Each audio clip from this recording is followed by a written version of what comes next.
The thoughts and opinions on this show does not represent the opinion of our employers or organizations. These are the opinions of the individual host. Sit back, relax, and let's chop it up at the corner store. Yo, them boys at the corner store, cracking jokes like we talking soda water. They Coach K rocking and we teaching the ladies laws for sure. Hey, happy Thursday. It's another Thursday, another week, another day, great day to be alive, and we're at the corner store. And tonight we have a special treat for you guys, community of Glennville, the community of Southeast Georgia. If you know us, you'll know what's going on tonight. I'm going to chop it up with some laughs, but we have a special guest, a world-renowned author. He's been on TED Talks, 37 years of leadership and communication skills. Also one of our vets, great vet. But before we bring him up, let's bring our co-hosts up.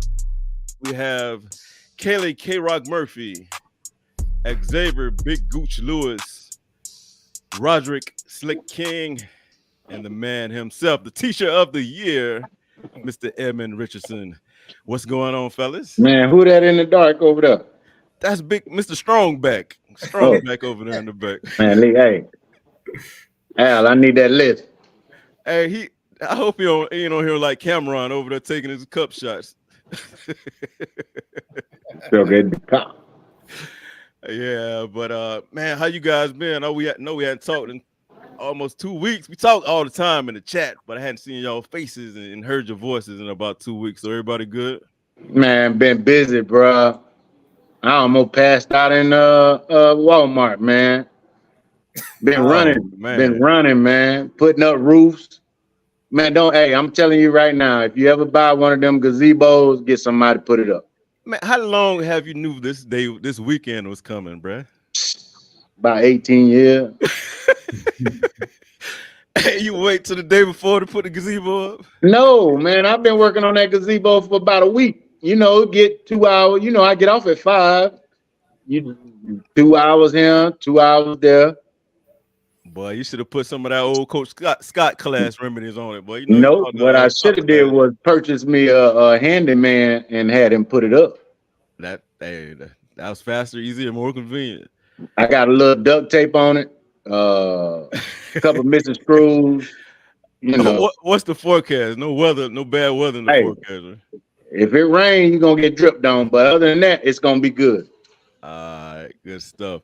All right, ladies and gentlemen, as I stated earlier, we have a special guest, another celebrity in the house. Sterling and Shannon Sharp are the only world-renowned people that come from small places like Glennville, Georgia. But we also have an award-winning author, one of Glennville's favorite sons, Mr. Lefford Fate himself. Welcome to the corner store, Chief. Thank you very much. I'm excited to be here. Yes, sir. Yes, sir. So you reached out a couple of weeks ago, said you had been tuned in to the corner store and you kind of like the vibes and stuff. And it was good to hear the stories and see guys from Glennville talk about the old days. And it brought back some good memories for you. And I'm just in awe, and it's an honor to have you on the show because I've always followed you on Facebook anytime you had a book release and all of that good stuff. But tell us about where you are now. But before we start there, tell us about your experiences growing up in Glennville and how it shaped your life. Well, hey, thanks, brothers. I appreciate y'all. And first and foremost, God, it's good to have young men out there doing great things because sometimes we get into a space and place and we talk about how it used to be and we see the negative over all the positives. And I grew up poor in Glennville. There was a lot of stuff we didn't have, but I tell you what we had. We had love. We had the ability to work hard. We had the ability to laugh and have good times.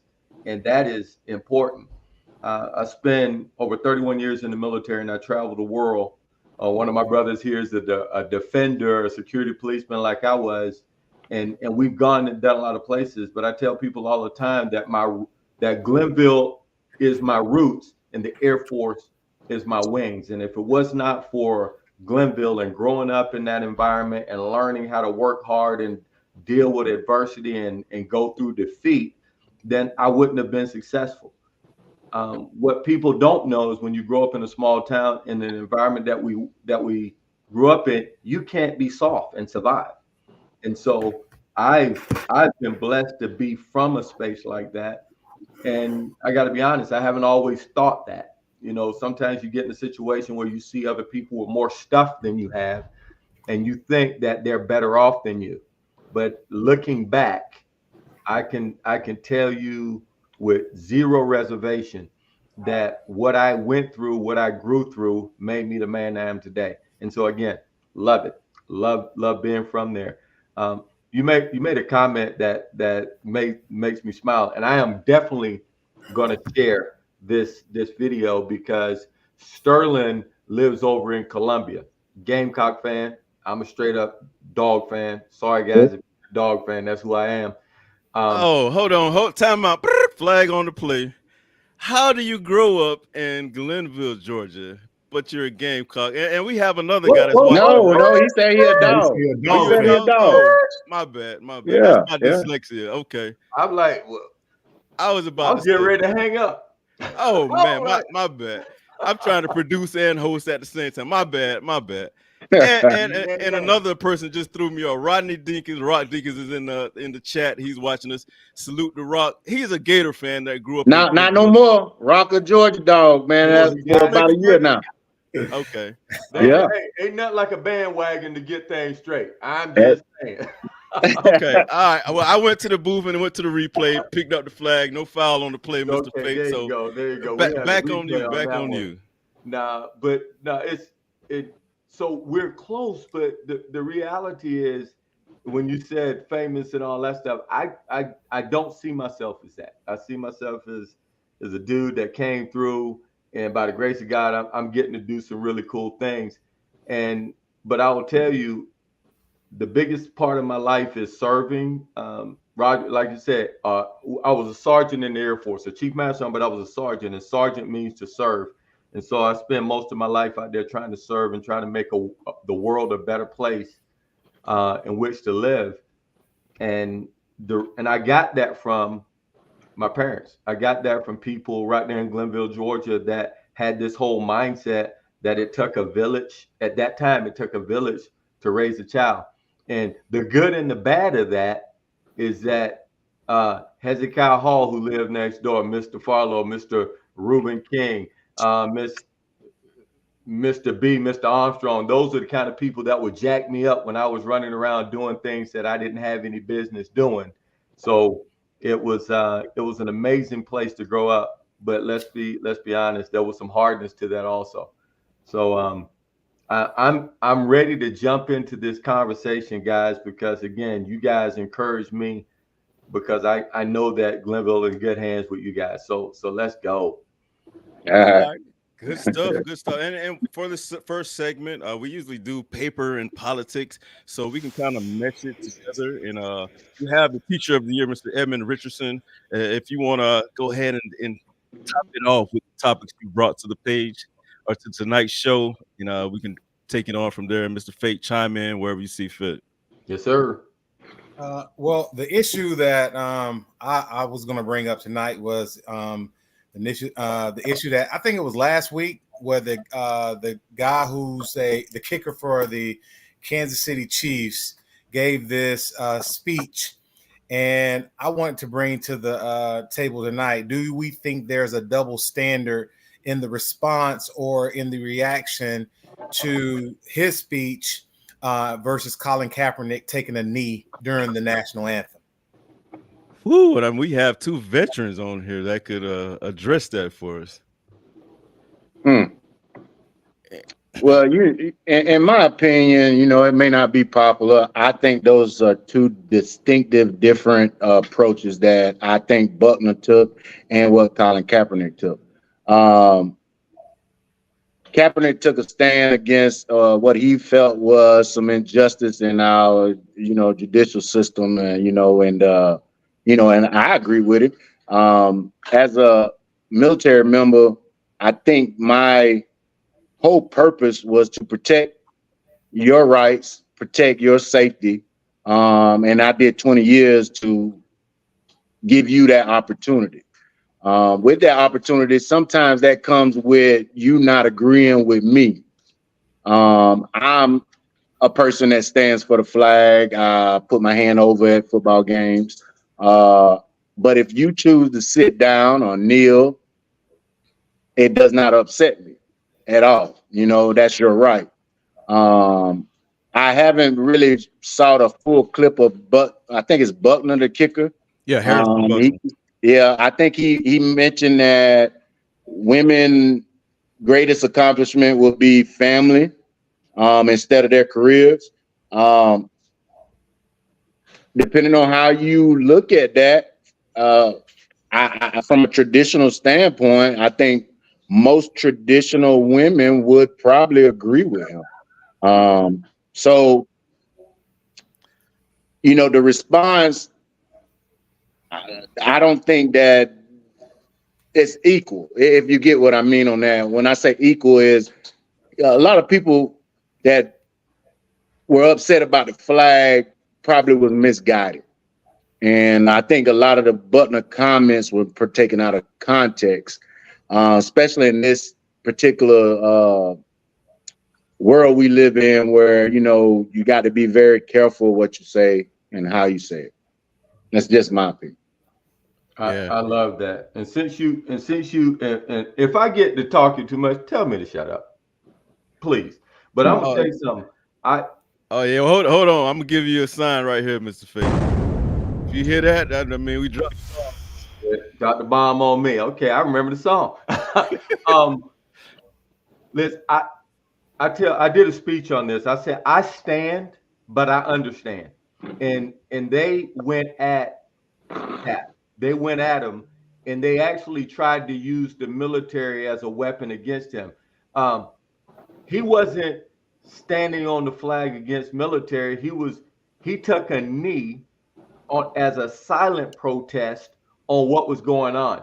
And if they would have left the man alone, he wouldn't have said anything. He just said, "I'm taking a knee." He didn't voluntarily at the beginning say anything about it, but they pulled that out of him, and they tried to make a mockery and a scapegoat out of the dude. I don't think it's the same thing. I think they were heavy-handed in the response because he was standing up for what he saw, or he was kneeling for what he saw as right.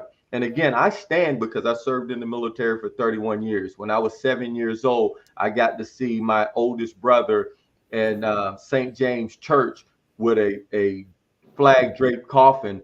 And so it means a heck of a lot to me. I've lost men and women in combat. I've been and seen a lot of stuff, but taking a knee because you are protesting violence in the murder of Black and brown boys and girls, he stood up and they came at him. It was an opinion. Today is tough, and what I applaud your courage, because in this day of cancellation, what you say here, somebody can come at you and cancel. But if you're not willing to stand for what's important, then we'll fall for everything. And I think the world needs men and women that will stand on truth and speak their truth, whatever happens. That's just my point. And just to wrap it up, one of the things that I would say, I think there is a double standard here. And here's the reason why. You know, we talk about cancel culture, we talk about all these other things, but in the grand scheme of things, I feel like Colin Kaepernick was blackballed for expressing his opinions about certain things that were going on in the country. And this guy said, if you heard what Andy Reid came out and said, his quarterback came out and said, they basically said, you know, he has a different opinion than us, but we still, you know, support him. He's our teammate, etc. We may not agree on all things, but why didn't they have that same energy for Colin Kaepernick? And that's the only issue I have. If you we can agree to disagree, but to blackball this man for playing, but hail this man as a man who's just expressing himself and his beliefs, that's okay. But Colin Kaepernick, that's not okay. And I have a problem with that. Yeah, and like you said, there's a double standard with that. Like, they move the goalposts when it comes to patriotism. Yeah. Like, you can have people who say they want to rip up the Constitution and become dictators day one and stuff like that. but they never speak out about the lack of patriotism in those type of statements. And then to go back to Harrison Buckner, man, There's so much there. There's a lot there.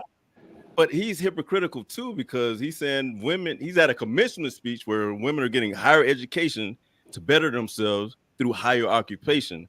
Yeah. But he's saying they should look forward to staying home like his handmaid's tale, but not mentioning his mother was a well-known scientist in the research arena where she's been making millions of dollars over the years. His dad has worked in financial services. So he's come from a home where they had 2 checks of multi-million-dollar funding over the years. But now he's telling these young women at a commencement speech they should look forward to staying home in a traditional manner. It just doesn't make, because he wasn't brought up that way. But now he's living in a silo where he's making millions of dollars. His wife can afford to stay home. Those kids, if they get married at an early age, I guarantee you they won't be able to afford to stay home that way. So that's my 2 cents on it. And Kelly, Big Gooch, I know you're in the dark, but I didn't know if you guys wanted to say anything. And if you're in the chat, what do you feel about it? Should women at a higher education level, diploma, look forward to staying home when they spend all this money and all this time to educate themselves and inform themselves? Should they stay home to be housewives? So, hey, I didn't see the full clip, but did he say that? I thought he said that their greatest accomplishment was, family. I didn't know he said. He went in detail. He even he went in on Biden, and pretty much you can tell he's a Trump supporter. And he just went there. And okay, now I'm gonna have to watch it. Yeah, it's really deep. Like he even had stuff about LGBTQ, and then they went and pulled up stuff from when he was in college, and he's supposed to have been on the down low and stuff like that. So it was really real hypocritical. Gotcha. So, ladies, let us know. To me, it's always 2 checks is better than 1. So that's how I look at it. And women have their own independent thought. If they want to go out and get it. And our women, and if we want to bring in, history, Black women have been working since they gotten here. Hey, I salute my wife every day because, she started out, she was in the Air Force. I watched her put on every rank up until Master Sergeant until she retired. And, it was times where she wanted to stop. She got a bachelor's degree and she said, I'm not going any further. I said, hey, the government paying for it. You ain't got nothing else to do. I'm going to help you out. I can take up some of the, cleaning and the kids, and you can finish this degree. You can get it. And, last year she graduated with a master's degree. So, I'm all for pushing, 2 incomes.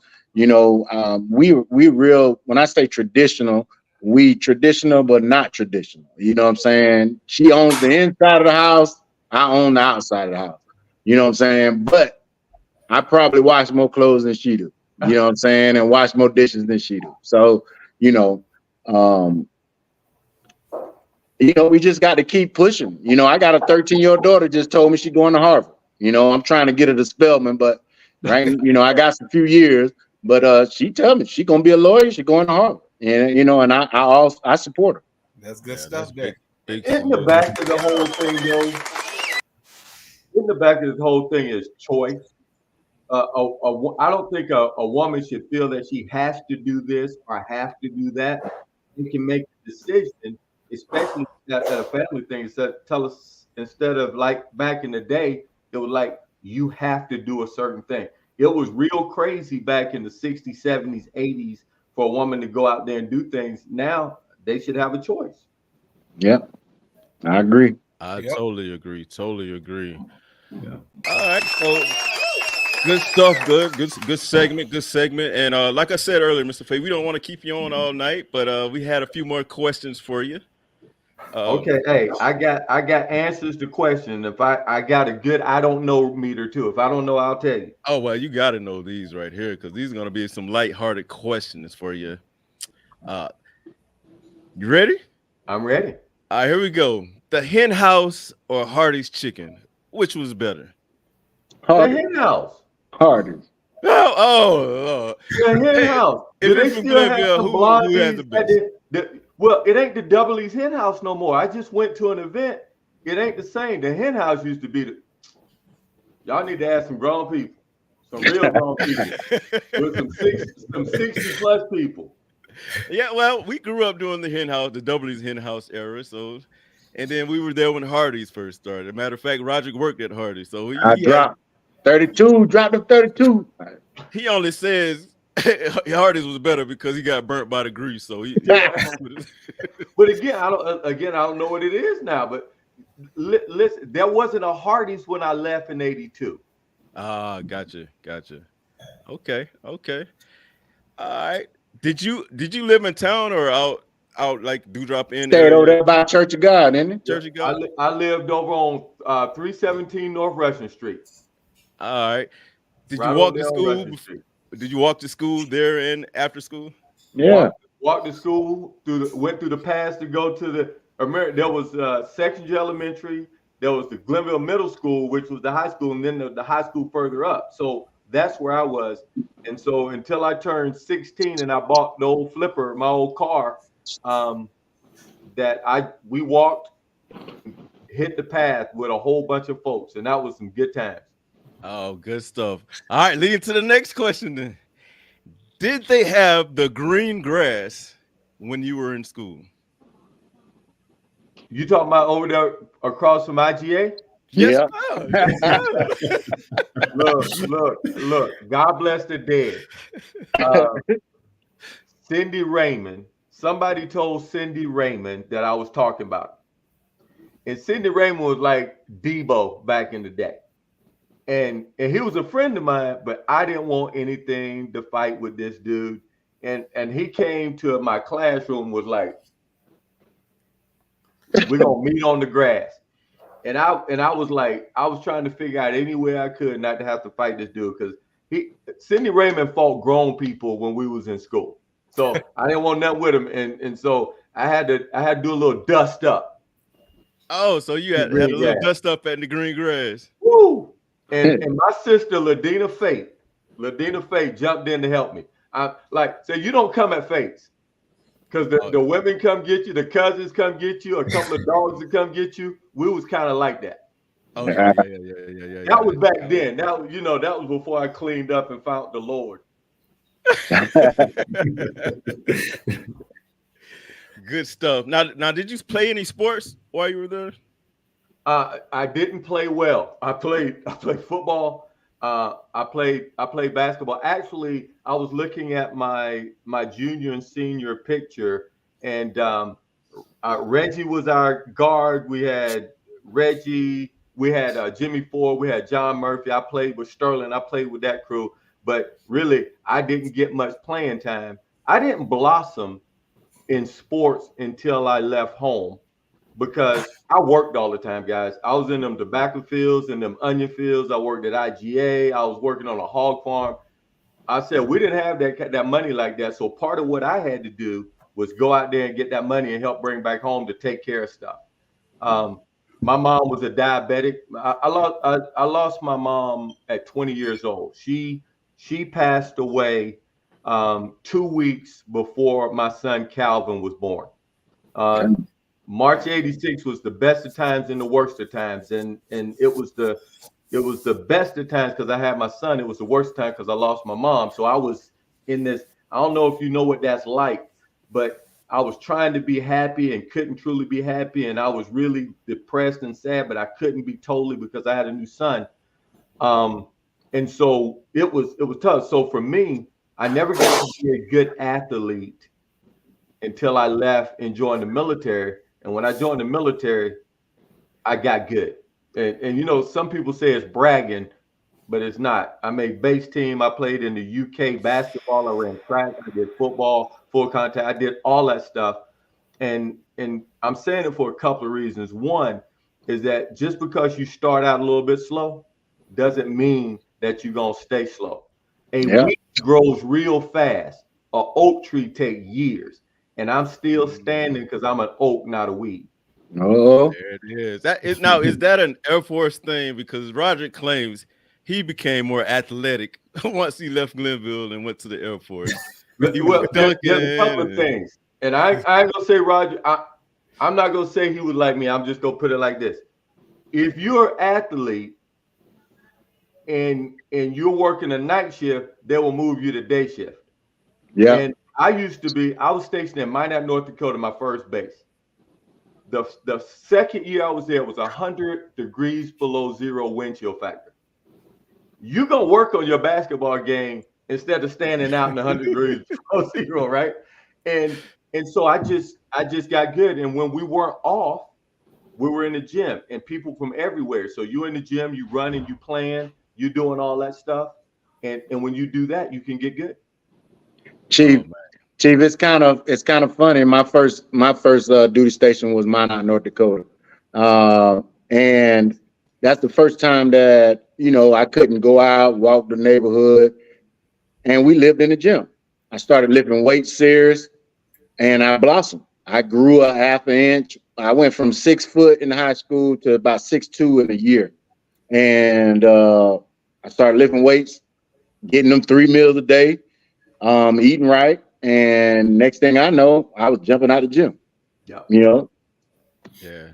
100%. Yeah, we actually were before our time, Mr. Fate. Like I feel like everyone who played sports back then, if we were coming out now, like we would probably have tons of offers that the kids have now, but we didn't have the resources or the knowledge base or the nutrition back then to take advantage of it. But I always hear guys who go to the military and they become more athletic then because they have those resources and extra time to do stuff like that. So yeah, and you don't know what you can't do when you're in the military, because everything I did when I first came to the military, they were telling me that I can be more than I was told when I was back home. I was smart enough to go to college, but I had a counselor who told me that I should join the Army because Fort Stewart was right down there. And they didn't see, they honestly, they looked at the color of your skin, they look at your socioeconomics. Now, again, Sterling and Shannon had Coach Hall, and they were great athletes, they had stuff to do. But if you didn't have that spark of genius, you weren't going to get the look. And so they kind of brushed you many of us to the side. They didn't think highly of us. So if I were to do it again, I would get in front of young people and I would make them understand that they can do a whole lot. They don't have to go away. I think the military is a great place. But if somebody would have whispered some of the things in my ears that I heard when I joined the military, I could have done a lot more in Glennville. I'm glad I left, but I know there could have been more could have come out of it just by feeding my mind some different things. Oh man, that's a bar. That's a great. I see why you're such a great orator. Like the communication skills are impeccable, immaculate, all of those good attributes. But before we let you go, I'm bringing a new game to the show.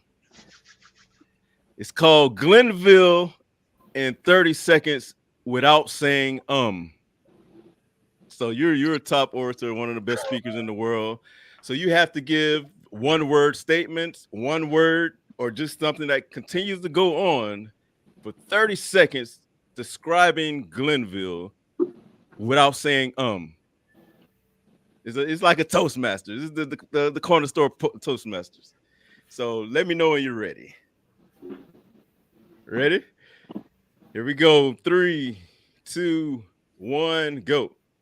Glennville is like a fertile field where if you plant the right seeds, great plants grow. People in Glennville will nurture you, love you, push you, kick your behind to make sure you're better than they were. There's so many great people around. All you got to do is open up your eyes to see them. We got to reach back to grab the young folks so they can be where we are. If they stand on our shoulders, they can see further. That's what Glennville is to me.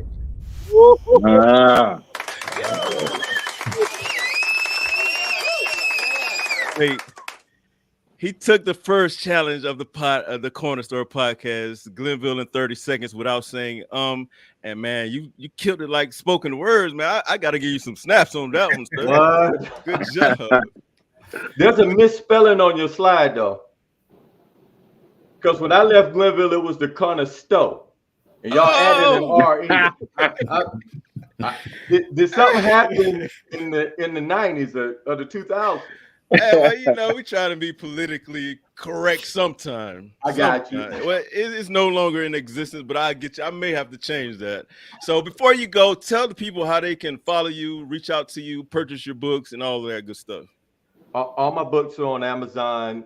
You can find me leffordfate.com. I'm out there on LinkedIn. And this is what I want you to know. If there's anything that I can do to help and to serve, I'm there, because I know I would not be the man I am today without coming from a place like Glennville and having people lifting me up. And Roderick, I want to holler at you and just say, your Mr. Rubin was a man that we looked at as somebody that we can be like when we grow up. And Mr. NS was my granddaddy. That is a story. You talk to Darren Lewis, you talk to Pat Lewis, and Mr. He was my granddaddy when I did not have one. So I love Glennville. I love you guys. Keep doing what you're doing. If you ever need me, just holler. I'm there. Chief, we appreciate you, Chief. Give you your flowers while you're here with us. Keep doing what you do. Keep sharing all that knowledge and information and all of that. And come back to the corner store anytime you want. You might have to bring some of that candy from back then. What y'all had in the 80s? Some butterscotch and apple seed and all that? We had butterscotch. We had peanut brittle. We had real candy apples. We had the chip. What was the mascot? They still do them pecan logs. They still do the pecan logs.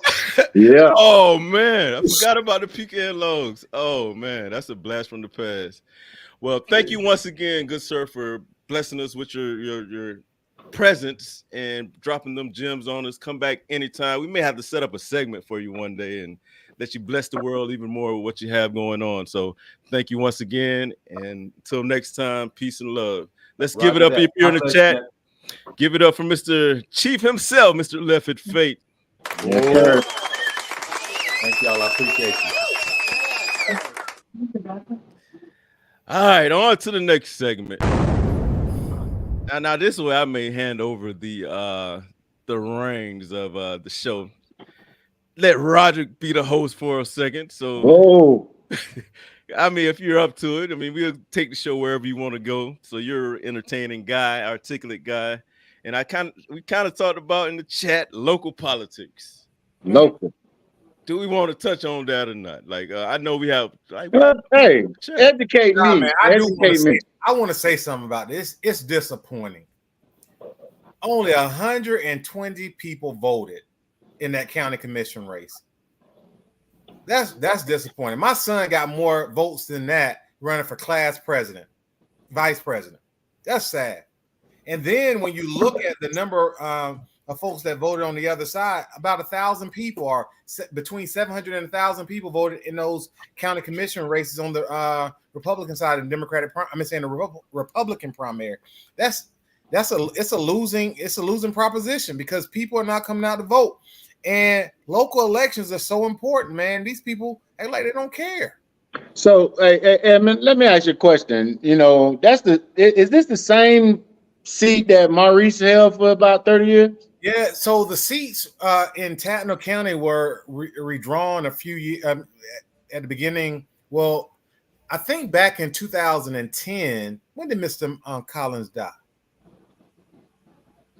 Because they changed it while he was still there, and I don't think anybody pushed back on it because your aunt held the school board seat, and how they drew those districts. That used to be majority African American seats where African Americans were assured representation on the school board and on the county commission, but they redrew those seats. And now it's pretty much impossible for an African American to be represented, and for Tatnall County to be 30% African American, to not have representation on the county commission or the school board is astonishing. Yes, Stephanie Tippins represent a district and she's African American, but the seat that was drawn to ensure African Americans had representation is no longer there. And that was going to be my next question: is do we have any minorities? And you mentioned Ms. Thomas. So right now we have one representative. We have one, and she represents a majority white district over by the old middle school, and so she's on the school board. But how they draw these. And see, this is the reason why when people don't understand judges matter, presidential elections matter. When they struck down in Shelby County, Alabama versus Eric Holder, Attorney General Eric Holder, when they gutted the Voting Rights Act, they got rid of the pre-clearance. If you were a state that had a history of racism in this country, you had to get your maps, you had to get your voting precincts pre-cleared by the Justice Department before you made any changes. That got gutted. These southern states went back to old practice. And that's why we're where we are right now. And no one's saying anything about it. And then when you have a race like this, and then we don't have nobody to blame but ourselves, because I know there are more than 120 African Americans that live in that district, and only 120 people came out and voted. That's disappointing. Yeah, we have to get more engaged as a community. You know, K-Rock, looks like you wanted to say something. Do you want to add to that? No, I was just that was just a facial reaction to what Edmund had to say. I mean, 120. I mean, yeah, I looked at the numbers, bro, and I was like, I somebody posted on Facebook, and I was looking at Mr. Arthur and Maurice numbers, and then I looked up and I saw the Republican that I figured was going to be the challenger for Mr. Arthur, and I mean, are they going to be able to? No.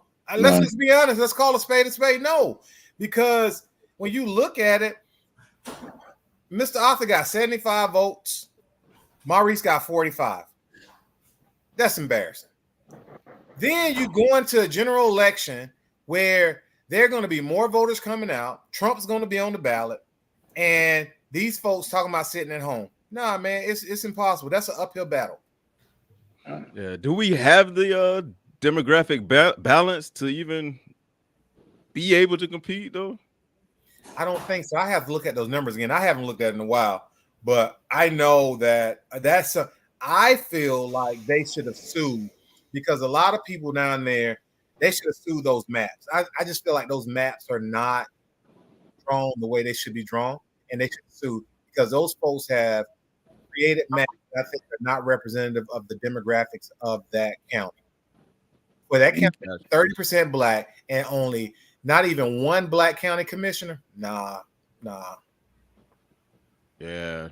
That's so tough. If you're in the chat, what can we do to become more engaged on a local level when it comes to politics and seeing change take place? Because the only way we can make change is if we have policies that are passed to the interests of the community.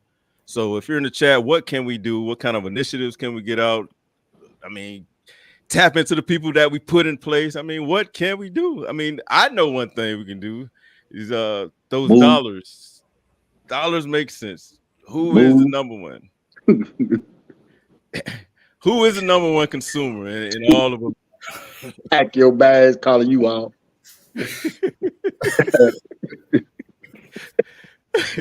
You say move is the answer? That is it.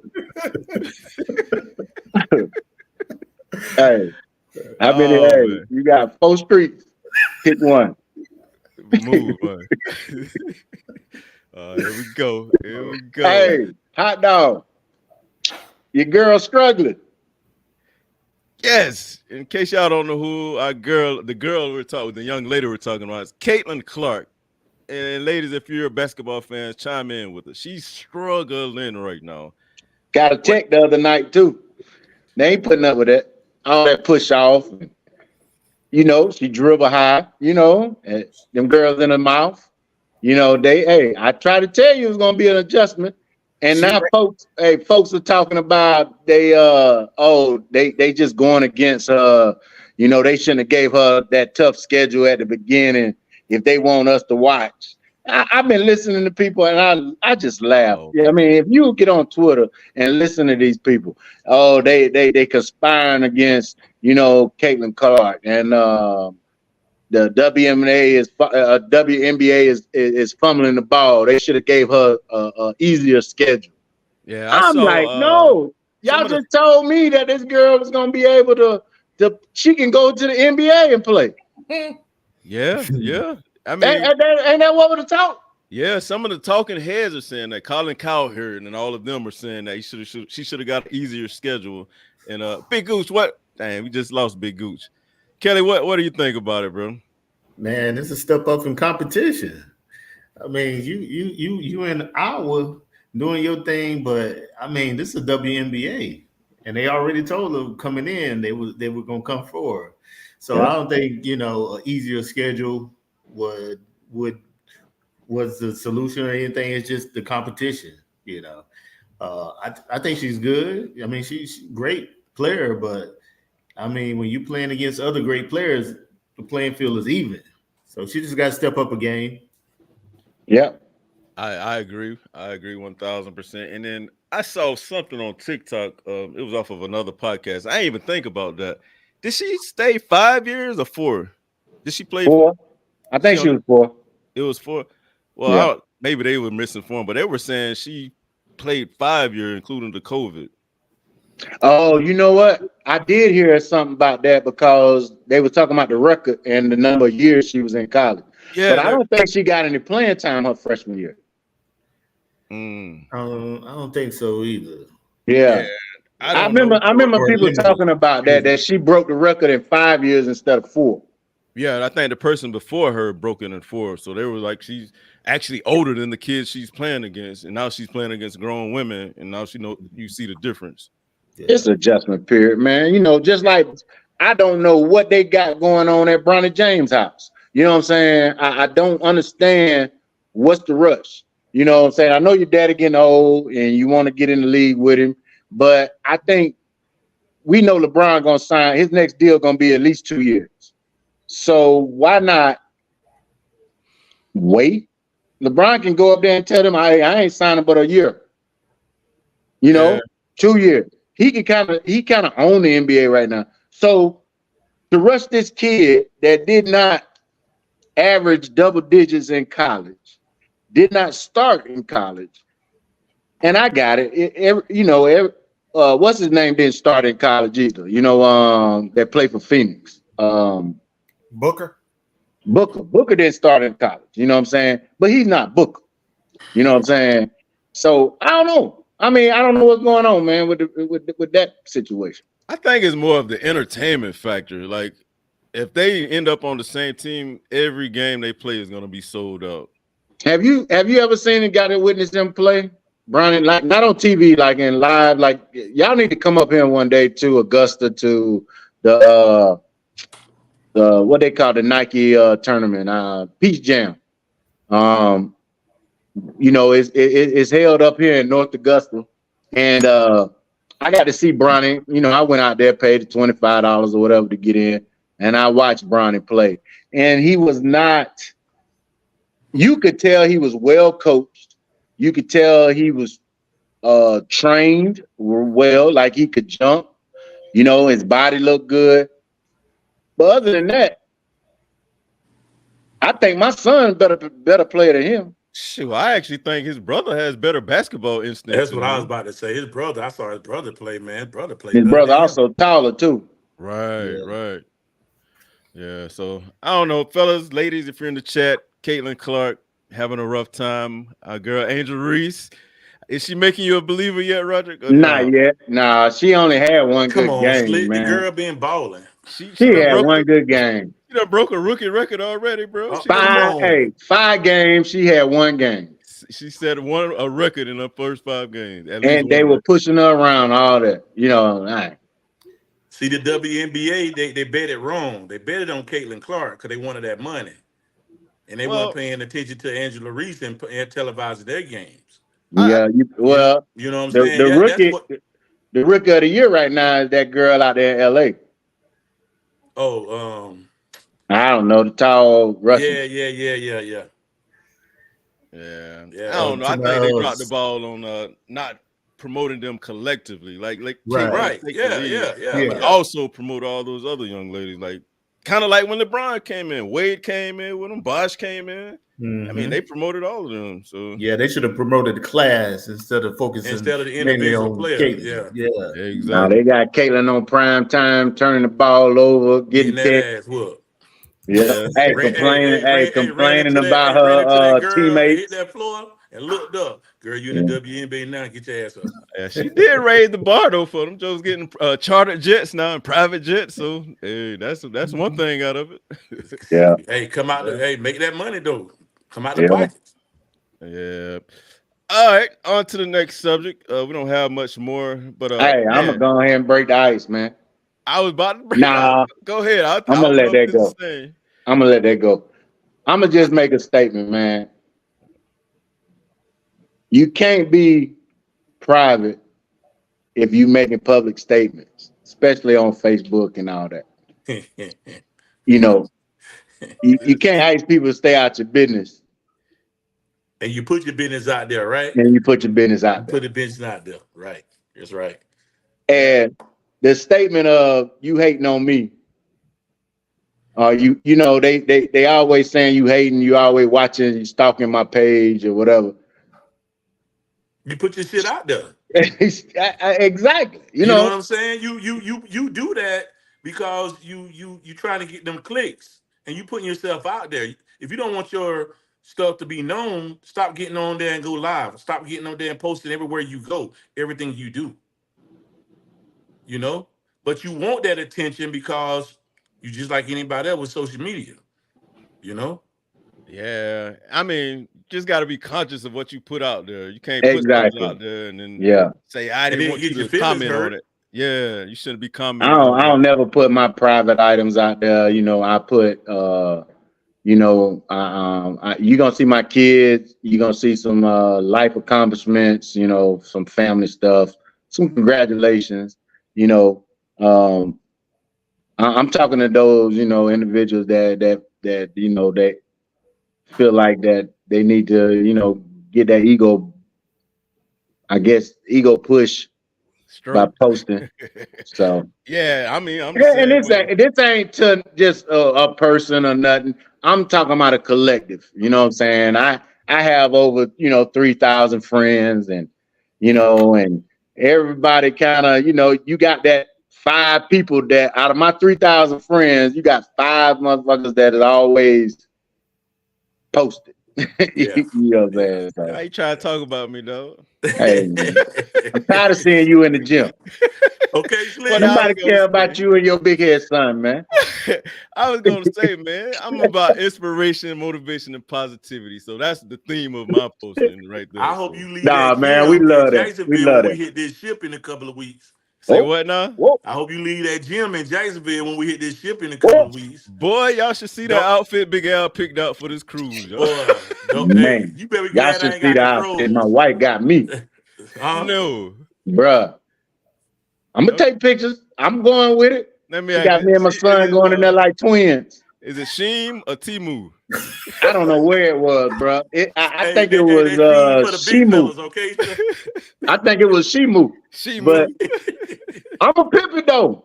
She asked me to, you know, I said, hey, Captain's Ball, what you want us to do? What you got in mind? Well, I want to do something tropical. She go through the little Rolodex. She said she showed me something. I said, go ahead and order it. Go and get Ray one. Man, hell, you know, we'll pimp it out. Oh man. So you don't put your son out there, he looking at you on the side like, what you say? Yeah, hey. Both of us, man. Both of us.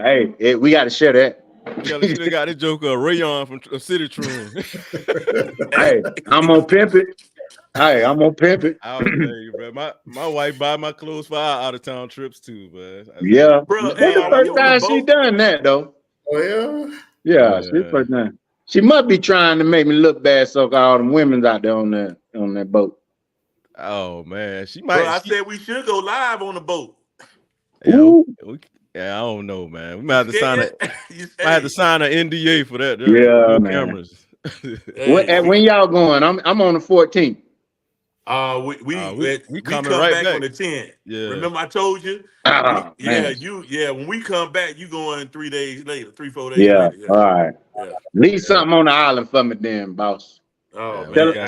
Tell them give me a real good cigar, bro. That's what tell them your folks coming. Okay. Yeah, we got you. But back to the topic at hand. Don't put all your business out there, and then don't put it out there and don't expect anybody to respond. Like you can put it out there, but you can't control how people respond to it. And you can't get upset about it, man. So just stay private sometimes. You ain't got to put everything out there. Yeah. All right, next segment. Our favorite segment. What were they thinking? What you got? Man, I got two, bro. I got two. All right. First segment was who in the world is advising P. Diddy? How you gonna stomp that girl in the ground and 5, 6 years ago, 8 years ago? Wasn't it 2016? It was 2017, I think. Yeah. 2017. Like yeah. You done stomped that girl in the dirt, and now you want to come up there and beg for forgiveness. Who? And then you do it on FaceTime. Look like he in an island somewhere, so he can't get extradited. But you know what I'm saying. Man, but that joke over there with Russell Simmons, yeah, man. And Russell, Russell a pedophile, man. Russell married his wife when she was about 14, 15? 15 years old, bro. He living large over there right now. He probably got a whole daycare that he attending over there. My thing was, what was you thinking that because you paid the people off at the hotel $50,000, that story wasn't gonna never get out? Yeah, you rich. Why you in a hotel? Yeah, he might have running been down the aisle with a towel on. Yeah. Come on, B. But they get in there and cry. You look like what old boy was in there crying on TV? R. Kelly. R. Kelly, you know you peed on them girls. Well, you know what I'm saying? What you talking about? I've been trying to live. Yeah, he like what's the other one was crying? Kelly. What do you want from me? Tyrese. Yeah. Come on, fella. All right, my second one, bro. When they get caught up, boy. Hey, I'm trying to live. So my second one, boss, is everybody here, got young kids and high school kids, and they y'all got these not promotion ceremonies, but they called honor days or something like that. All right. So I saw this clip on Instagram. I saw this clip on Instagram. This mama gets up, I guess at the end of the program. That's in my county. That's in my county where I am right now. Yeah. And she is going off on the administrator because they didn't give her kid an award. Yeah. All right. So my question to her was, you knew before you got off work that your son wasn't getting no award. You watched him. He got 4 applications for honor day, 9 weeks progress reports that you knew that he wasn't getting nothing. Yeah. He didn't even get a perfect attendance. You knew he wasn't getting that. All right. You knew he wasn't getting no academic award. So what was they gonna give him that day? But Slick, you're out of principle trying to tell her to calm down, mama. Yeah. Calm down, mama. Mama, please calm down, mama. And then he had to apologize. I was so embarrassed. Here in Evans, if you don't score, in order for you to even get it, they invite kids to honor day. So in order for you to even get into the room to that particular ceremony, you got to earn it's like a 3. I think the guy told me the other day, he said the principal, when he was introducing, he said to get in this room, you had to have at least a 3.2 GPA. This was my daughter's 7th grade honors day program. Every kid in there had at least a 96% average. You know what I'm saying? All the dummies was back there in the room. They don't even tell your mama them about this day. You got to get a ticket to come in there. You know what I'm saying? Maybe y'all need to start doing that up in Atlanta, Edmund, because. But see, I think it's a bigger issue within our community and society where everybody feels that, you got to get something. Where are the days when we played sports or we played or in academics? If you didn't cut it, you didn't cut it. You just got to do better the next time. Yeah. Kids don't have that no more. We want to. It's all about which I take serious, mental health and some of these other things. But we got to understand you got to bring your A game if you want to get an award, if you want to be recognized for your academic achievements or your sports achievements. You got to be good. And I just think we got to stop all this participation stuff to give them and recognition. You need to recognize when you got a slow kid. Yeah. Hey, you need to recognize when you got a slow kid. You know what I'm saying? As a parent, you got to understand all kids are different. You have to parent kids differently based on one kid may be extremely smart, the other kid may not. School may not be their thing. And oftentimes kids blossom later in life. So there are different stages of kids' development. So you have to take all those things into consideration. But I just think we have this entitlement mentality in our society now where we feel like everybody ought to get something. And I disagree with that. I do too. I mean, they're not working for me. He was hot though. You saw it, Evan, you saw it? Oh, I saw it. It was right here. I know the school. I'm not gonna say it because I don't want nobody calling me. But I know man, sell them out, Edmund. Sell them out. Go ahead, sell them out. I know the school. I know the school where it happened, and it was a travesty. But ain't that your district? One the drunk lady in your district too? Which one? The drunk lady, the one that they caught drinking. Oh no, not school? That one. But it was another viral video that went viral. Oh, that was the parapro. Parapro you talking about? Parapro. No, that ain't happening in my district. Now we have a great district. There are some outliers in every district. So I'm not gonna let y'all get on my district like that. Go to promote it, Elman. Go and promote it. Your district, hey, Roger, no wonder right now, Edmund. No wonder Elman won Teacher of the Year, huh, Roger? Yeah. Why was Lou? We have a great district. We actually have one of the top schools in the state of Georgia in my district. That's the same district that let Sexy Red come there to give motivational speech. Yeah. No. Hey man, I didn't want to do this without letting him come on. Is Ray home? Yeah. Hold on for a second, man.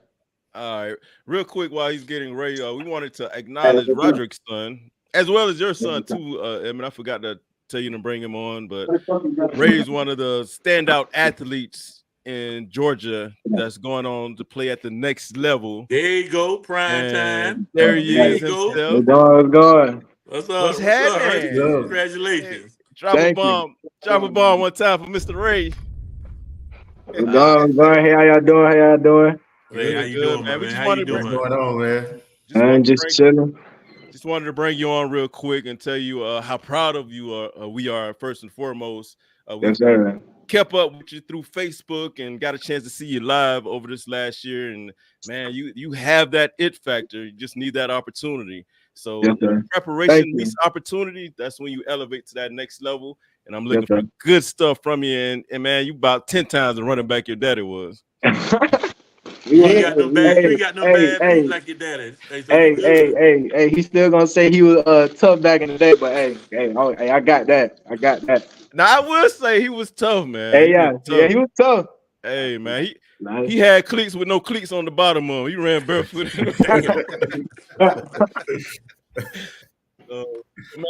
Ray, man, but congratulations, man, for real though. Thank man. You truly are, man, inspiration to your father, man. Your dad is a good dude, man. Yes, sir. Been our best friend for years, man, and what he's doing, raising you right, and what are you doing, showing him is a true blessing, man. So just keep that hard work up, take it with you, man. Yes, and never forget, to take the advice. You know what I'm saying? Lean on your pops when you need it. You know what I mean? Yes, sir. But congratulations again, man. Have you walked yet? Thank you. No, sir. I actually walk tomorrow. Oh man, that's what's up. Congratulations. Thank you. So tell the people where you going, man. Save me a box seat. That's all you going to. I'm going to Trinity Valley Community College out there in Athens, Texas. All right, man. Okay. Yes, sir. Yeah, congratulations to that, man. And tell the people how we can follow you on Instagram, X, and all that good stuff. All my social medias is my first last name, Rayshawn.King, RAYSHAUN.King. Okay. You can find me on Instagram and Twitter there. You can follow me up on my sports. Okay, good stuff. Good stuff. Do you have any NIL? We might have to start our own corner store NIL for you, man. I ain't got nothing yet. Hopefully in like next year or two, I can start. You will, man. Okay. You will. We have to start your own. We have to talk to your cousin Trey, get some t-shirts going, and then send you a care package with that, bro. Yes, sir. Trey, you can do that. Trying to post that Reedsville shirt. Yeah, I saw that. I told him he got to do a secondary one too now. Hey man, I see that little Readiness shirt. Good stuff. But Ray, we don't want to hold you. Know you're trying to get ready for graduation, but I got one question for you though, because we already know you're gonna blow it up out there at Trinity in Texas. Yeah. But if it comes down to it, Alabama, Florida, Miami, and then the best school in the nation comes to calling with the same offers, with the same NIL deals, who you picking, bro? There you go. Right there. Georgia. There it is. Georgia. There it is. Your daddy's talking about if Alabama called and nobody else, then you going to Alabama. Oh yeah, I would go. Hey, yeah, I would go. But hey, if Georgia called, I'm committing the next day. Hey, there it is. They're putting it in the universe. What you say, right Ray? now. Hey, y'all can leave all this stuff here. I don't need none of this. I'm going None of that. Hey, I'll go. Hey, we're putting it in the universe right now. If you're in the chat right now, somebody tag UGA Bulldogs, all their chat groups and all of that, so they can follow this live and then follow this young man, because we know he's going to do big things at the next level. We salute you from the corner store, my brother, now and later. So we can't wait to see you do big things, bro. Yes, sir. I appreciate y'all having me for tonight. I really do appreciate that. That's what's up, man. Peace and love, man. Y'all be safe. Yes, sir. Don't go out there and always fathering. Hey, how far that's from you? Always fathering. Huh? Hey, where that school at in Texas? It's like an hour from Dallas Fort Worth. It's like an hour. Bring your camera down, some big Duke Goose. We can't see nothing but nostrils. Oh, my bad, bro. It's like an hour.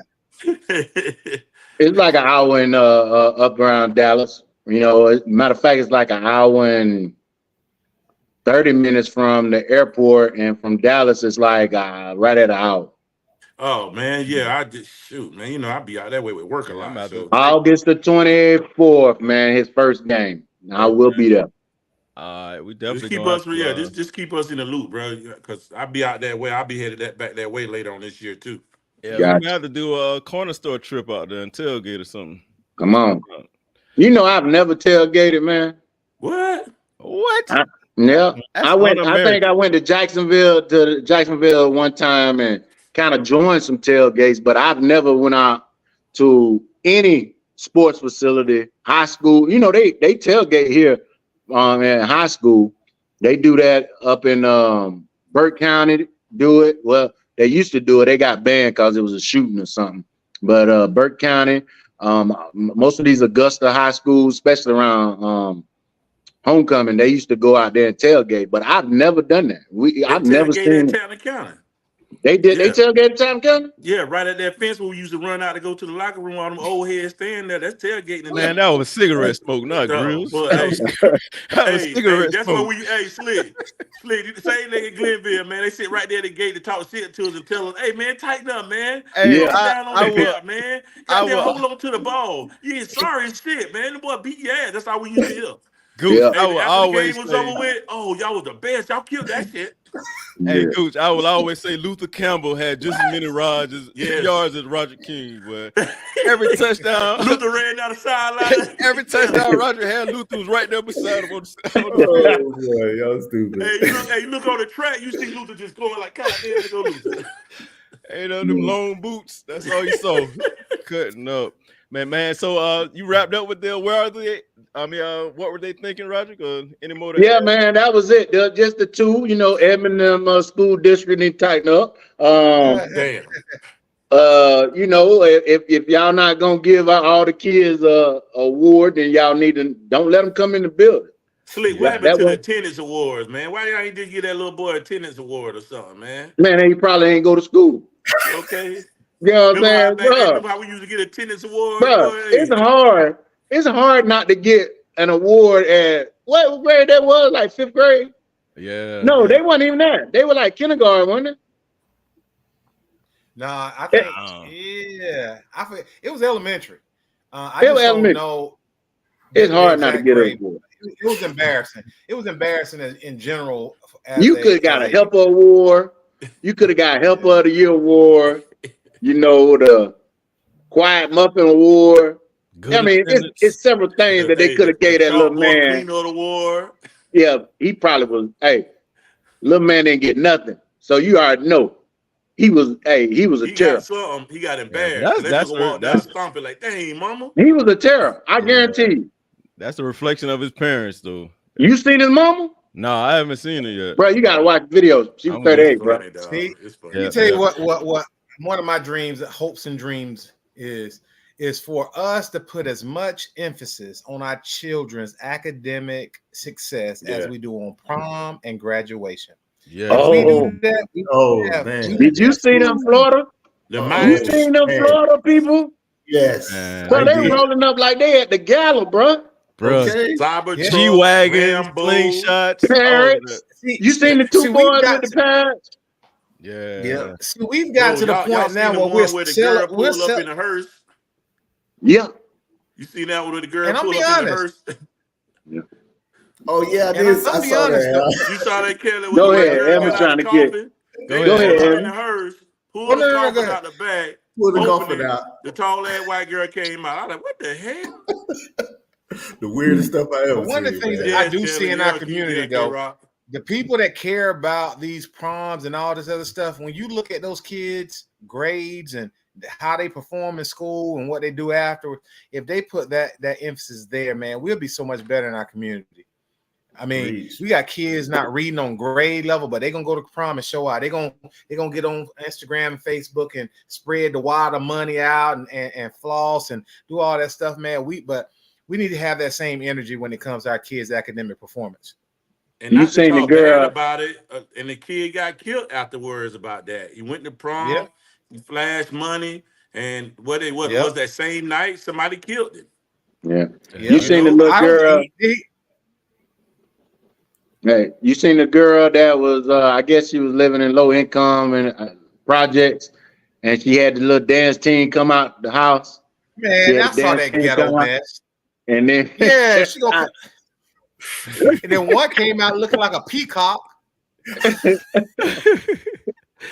So comment down in the chat if you guys are still tuned in. This is the Corner Store Podcast where fellas get together to shoot the breeze. We give you an open look at our group chats. These are some of the things we talk about. But comment down in the chat. Have the parents and the kids going overboard with these prom? It ain't no daddies. There's the mamas doing that, man. I was about to say, Slick, it ain't no daddy. The daddy ain't no daddies doing that, bro. It's the mamas, man. Them jokers are graduating. They got kindergarten proms now. They got 8th grade proms now. 8th grade, bruh. It's like it's going overboard, man. It's going overboard. Man. It's that like ain't you don't have anything to look forward to, man. And then when you see they spend all this money, like even guys, man, we losing tradition. Like these guys don't even know how to dress up and wear a suit. They just going to prom any kind of way. We've lost all. I mean, I guess I'm just a traditionalist. I'm old school. Mama made me wear that Smurf colored cummerbund and bow tie. Hey, don't make me talk about that for you, boy. Shut up, Al. Shut up, man. Hey, we need pictures. Slick, we need pictures. I had the pictures, bro. Hey, you went out there with that baby blue. We talked about it on one show. Baby blue. I done went to the corner store to get something to drink. Thinking nobody. I mean the Hilltop store. First person I see, Big Gooch. God. Hey, Slick. Yeah, hey. He come out. I said, "What the hell? What you got on, boy? Sky blue, North Carolina blue, North Carolina. Hey, big ass bow tie, ruffles. Did you have coattails? How about who you went to prom with? I went to Long County prom, man. Yeah. I was had my prom date. I didn't even go to Glennville. I said who? Who I went with? Yeah, somebody.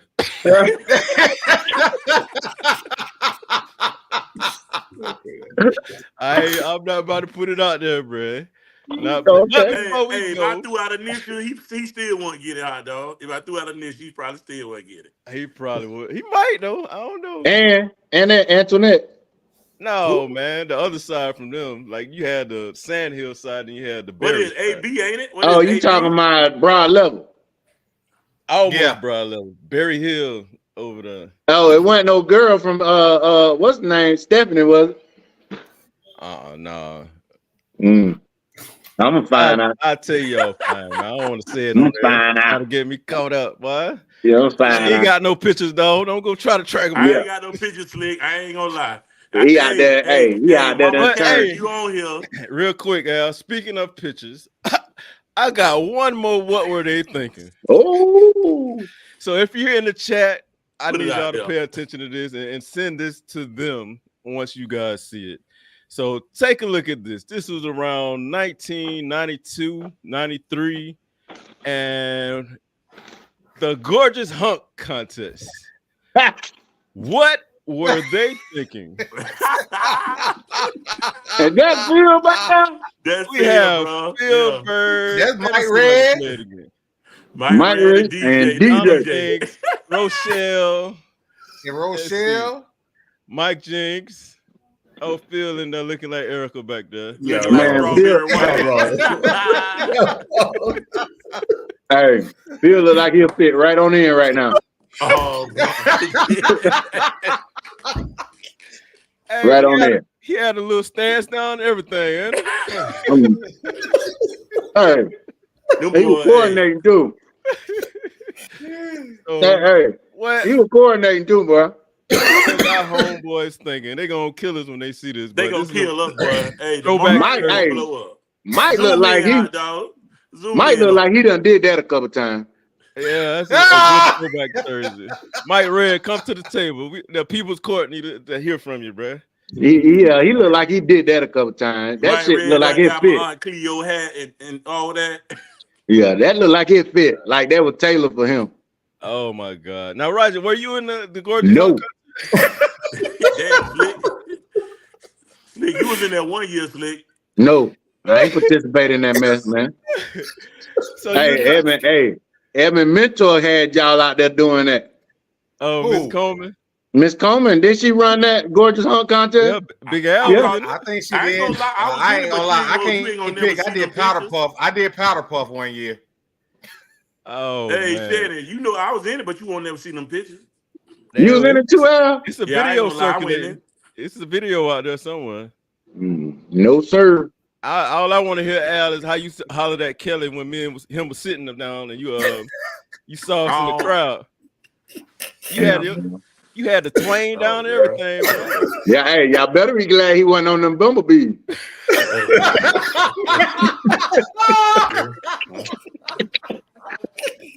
Hey, he done been on the bumblebees, bro. It's over. Hey, you weren't supposed to say that no more, Slick. You ain't supposed to talk about that no more now. My bad, bro. I got you. Hey, Slick, you should have heard how he hollered at Kelly. He was sitting almost on the front row. He first saw us the first thing. First thing he said, "Hey, Kelly." Can't rock your damn life. Can't rock. Y'all wild, bro. Y'all wild, man. I'll never forget that, Gooch. Them Niners just a precursor. Where the picture on the track, hot dog? On the track field. Oh, the hurt. Hey, hot dog. The hurt girls. No, I'm not. Hey, you know how I came up with that hurt me girl thing? Cheerleaders, the real cheerleaders. Yeah, but no, I'm gonna tell you how I came up with that. So y'all don't remember when Jacksonville first came out with we used to get a radio station out of Jacksonville. Remember it come out like 92 or 93. All right. I used to wake up to that song. They used to call me hurt me, hurt me, hurt me, hurt. And that was my wake up song. So one day, man, I see these girls. I'm not trying to embarrass these young ladies. You know, they grew up, they blossomed. But at that time, they was kind of challenged. All right. And I said, in my head, it just popped up, Sarah. They look hurt. And I just started singing the song. Now, y'all got carried away when every morning them girls used to come through the hall, we separate and then start singing that song, Hurt Me, Hurt Me. Now, y'all took it too far. You know, now they mad at me. You know, Larry funeral, right? One of the Hurt Me members was sitting beside me. Damn. I forgot all about this thing, right? And she must think she fine because she looked at me and she said, "You don't remember me, do you?" And I said, "No, I don't remember you." And she said, "You used to pick at me all the time." I said, "My apologies. I'm in my late 30s. When Larry been passed away about 10 years now? Yeah, almost. Yeah, so I was in my 40s. So I said, making my apologies. I was pretty rude, some may consider it a bully, but I didn't really like bullies. We just like to entertain, you know what I'm saying? So the young girl must have been, upset about it. And she felt like she had made it. She had a nice little dress on. She still was one of the hurt me girls. You know what I'm saying? Yeah, I didn't say that. I almost, but I ain't say it. But anyway, it bothered her enough to bother me at one of my boys' funeral. That I hurt her feelings calling her hurt me girl. Oh my gosh. Yeah, I can't even remember who the members was. I know who was the members. And then you dressed up like them.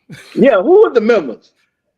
I'm not dropping no names, bro. I'm finna drop. No, I ain't dropping no names. Y'all don't remember who the members was? I remember. I know three of them. I ain't going no more. I know three. People try to shoot you nowadays, man. I got to go to Glennville this weekend. I'll be in another shit when I go now. So I don't think none of them. Hey, I don't think none of the hurt me girls in Glennville. That don't mean they ain't gonna show up. I think one of them is.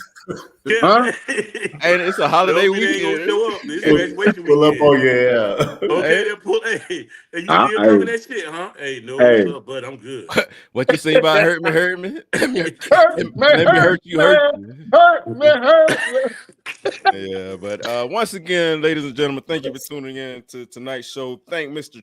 Lefford Fate, the chief himself, dropping those gems and blessing us with his presence, and everyone that tuned in. Thank you so much. Once again, and I was just joking. No, he wasn't, ladies. That's all it is. Just jokes. Just jokes. Just jokes. But congratulations once again to all the graduates 2024, whether you got a diploma or not, if you came across the stage. Nah, man, we ain't congratulate no certificate getters. Hey, they made it that far. They made it that far. Man.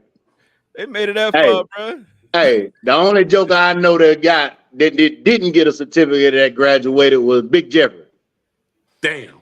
Oh, they passed Big Jeffrey. They passed Big Jeffrey because he was taller than all the students. I mean, the teachers. Well, they gave when this get out, they didn't give that man a certificate.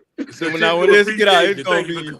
When this get out, it's gonna be them boys was talking about you on the corner store. Man, I don't care about that joker. He know he ain't getting no certificate. Damn.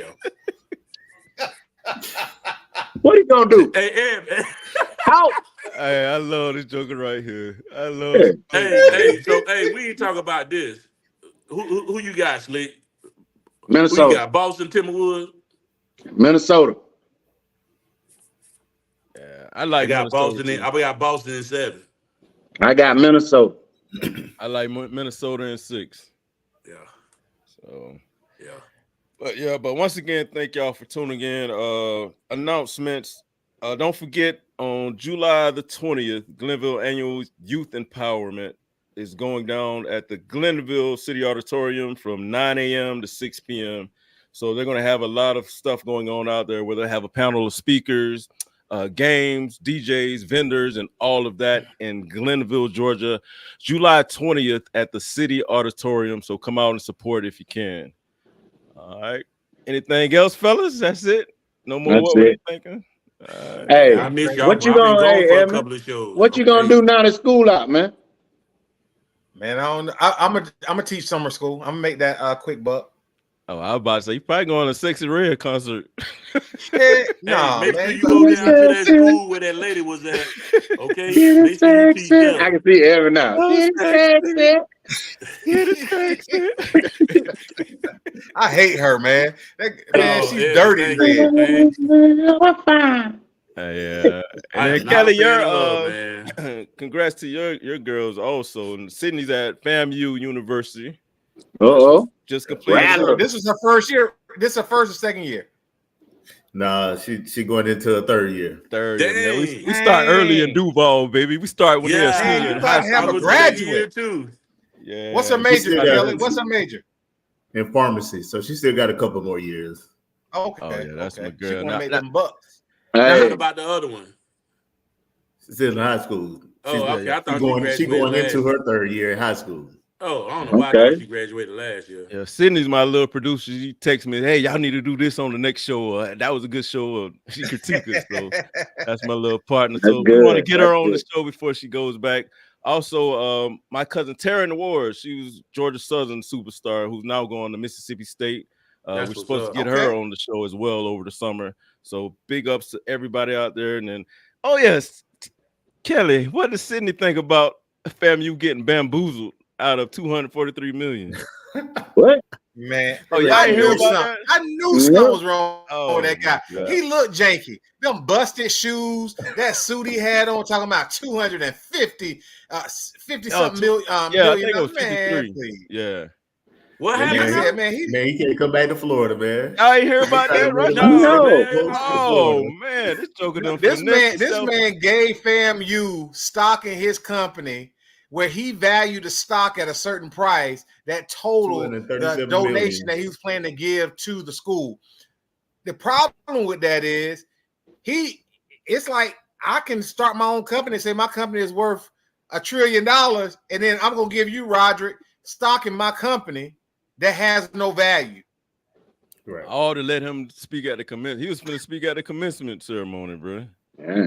They didn't lose money. Though they didn't lose money, right? They embarrassed, and the president needs to lose his job. They lost credibility. Yeah. Okay. Yeah. Everybody that allowed that vetted that should be fired.